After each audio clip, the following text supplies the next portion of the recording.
So now we get to talk about our first artwork, which is Narmer's Palette. And Narmer's Palette deals with the unification of Egypt. So we talked before about, why do you need to know Upper and Lower Egypt? And I said, well, you'd see it in art. So here we go, right? With Narmer's Palette.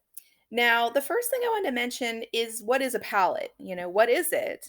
And how it relates to this piece and its importance.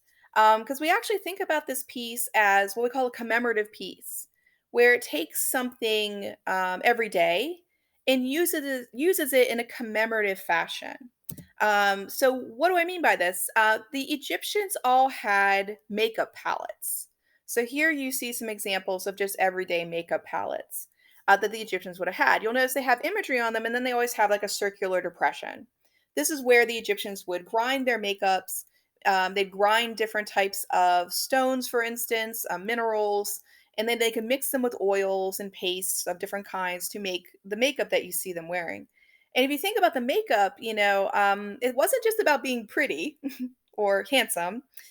It was because they lived in a very sunny environment. They live in Egypt, and there are no sunglasses at this time. So think about looking at like football players who wear those black streaks on their faces. They wear them to keep the glare from really harming their eyes or hurting their eyes while they're out there wearing, no eye protection and playing football. So the same thing we think was done by the Egyptians. They wore their makeup to help reduce the glare of the sand and the sun in their eyes, right? To help them, not have eye damage. So it kind of puts a different spin on the makeup. It's not really about, again, being glamorous or pretty. It was very functional, we think, for them to wear makeup. So every household had a makeup palette. So what we think the Narmer's palette is it takes that idea of the makeup palette, something that everybody saw in their home, and basically made it into a commemorative object in a sense. Took that concept and made it larger so people could relate to the palette and go, oh, I understand what this is. I often use the example of like commemorative plates. If you've ever seen those, I don't know if there's such a thing anymore, really, not such a big deal anymore. I mean, but when I was young, I remember seeing TV commercials for like commemorative plates about like The Wizard of Oz or like Gone with the Wind, or I even saw a NASCAR set once and I was like, doesn't seem like your target audience, but okay. Um, but when I was, in my younger years, right, I remember going to people's homes and I'd see these hutches with like these commemorative plates in them. They were decorative objects, right? They were things that sort of signaled to you what people were interested in, what they liked. Like I like the Wizard of Oz, whatever. They were not to be eaten off of. No one was supposed to take the commemorative plate out and be like, time for cake, right? No, very bad, right? So, what we think this monument was meant to do was to take this idea of a functional utilitarian object and transform it into something commemorative. It's an interesting approach. Now, as we look at it and sort of think about it, I'm going to have first here the side with the white crown of Upper Egypt, and then we'll look at the other side with the red crown of Lower Egypt. So, if you wondered again why you need to know Upper and Lower, it's going to relate to the crowns that you see in a lot of Egyptian imagery. Now, a lot of people say, oh God, how am I going to remember all this? To me, it's actually fairly simple because the white crown, you'll notice, looks like, to me, a bowling pin. So if you've ever been bowling, these are the pins you knock down, and their color is white. The shape is fairly similar. So to me, I like using mnemonic devices. It's a way of triggering in your mind something, if I remember something else that's familiar. So white crown to me is not too hard to remember because again, it looks like a bowling pin, which is also white. Now, how you get to Upper Egypt, I guess that's up to you. But, again, the white crown is related to the Upper Egyptian area. So if you see someone wearing it, they'd be saying, I relate to that area. So on this image, right, we see Narmer in the process of unifying Egypt. So this is what this piece is trying to commemorate, right? The idea of unifying, right, the different areas of Egypt, the upper and the lower. And unification sometimes comes with violence, as you can see on the piece. So he's holding an enemy and holding up a mace or this weapon, right, in his hand, as if he's about to bludgeon the person, right, into submission, essentially. First thing I always want to mention with this is look at how the two are represented. Where the enemy, you'll notice, is very lifelike, soft, realistic body. And then Narmer is shown, excuse me, as more solid, more rigid. We're going to talk about the Egyptian canon of proportions a little later on in the class, but I want you to think about this rigidity of the Egyptian form meant strength, meant purpose. And it was the normal way to show the Egyptian body. So you'll note that when you look at the two together. Behind Narmer, you see an assistant. Notice that depth is shown by making him smaller and then putting him on a different ground line, which is a smart little idea of how do you show depth in a piece that's very stylized. Because as we talked about, early art is going to be very stylized. And you'll note that he's holding Narmer's shoes because this is being considered a sacred act, this unification, let's say. He's walking on holy ground. To the right of Narmer, you have Horus, remember the falcon god, holding the head of one of the defeated. And he's standing on a papyrus plant, which would have been sort of a fertility symbol, right, for the people to sort of understand that Narmer brings them fertility, right?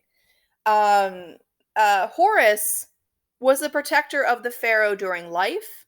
Osiris was going to be his protector in death. So Horus showing up here with this man unifying Egypt almost to many scholars symbolizes to us that Narmer's being sort of painted to us as the first pharaoh, right? The first leader, let's say, the first king. On the top, you have Hathor. In the middle, you have a symbol that I'll talk about in a little bit. The other side of the palette shows Narmer wearing the red crown. And you can look around, look around, look around. How do you find him, right? Because I'm talking to you about this rather than standing in front of you showing you, right? And I'm not going to use the cursor. I'm just going to say this and then have you extrapolate from it. Remember our discussion of hierarchy of scale. Whoever is the biggest is the most important. Now can you find him? I bet you can. So you find, right, the largest person, who, I'll help you out if you haven't found him, right, is Narmer. There he is, right? He's the biggest. It's not like they're midgets, right? Or they're, being shown some other stylistic way. It's this idea of hierarchy of scale, right? Everyone's supposed to be to a normal scale. He's shown hierarchy of scale, biggest, right? He's in charge. There he is. So where's the red crown? Kind of has this tall back and what I always call this floofy thing on the front. Very different than the white crown. And if you had to guess what area Narmer was from, again, you can compare the two sides of the monument and think about this. He's shown bigger wearing the white crown. So I'd assume he was a white crown guy. He was from the upper Egyptian area, and that's where he hailed from. Here you see Narmer marching with his soldiers, and they are going to assess their enemy. Notice there's the use of two different perspectives here. We saw this at Catalhook at the volcanic eruption painting. We talked about how these are stylistic thinkers. They're thinking symbolically.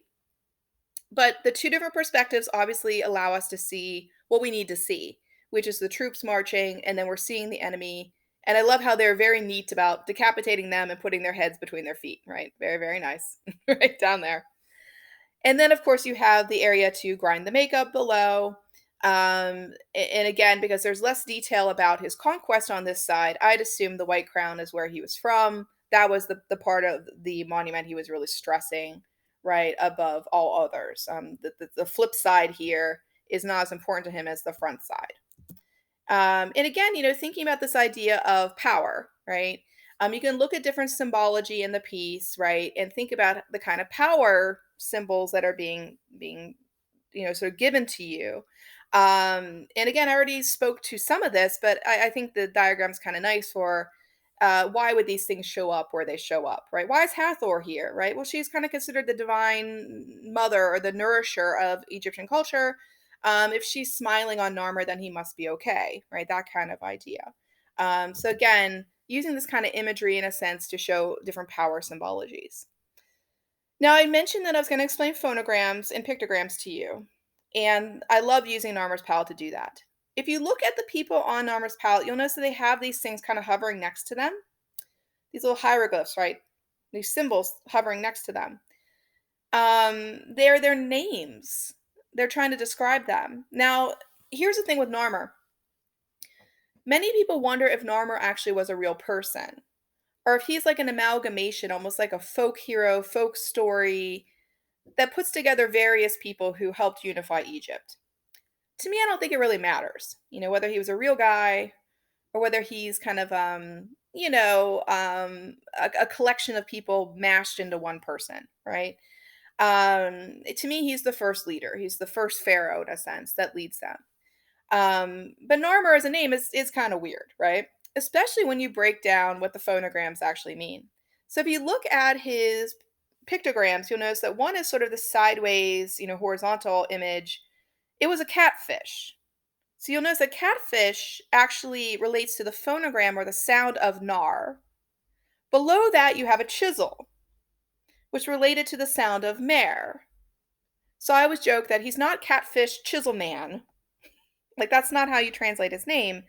He's Narmer, Narmer. You put the phonograms together to make the name. Chinese works very similarly. When I was living in China, I wanted to get, sort of some souvenirs for people when I came back.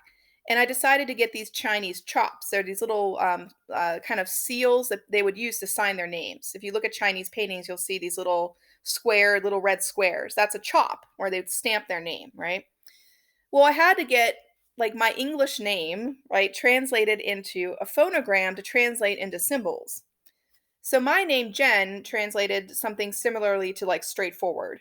And anyone who knows me knows I'm extremely straightforward. So I sort of laughed when they told me this. I'm like, well, that makes some sense.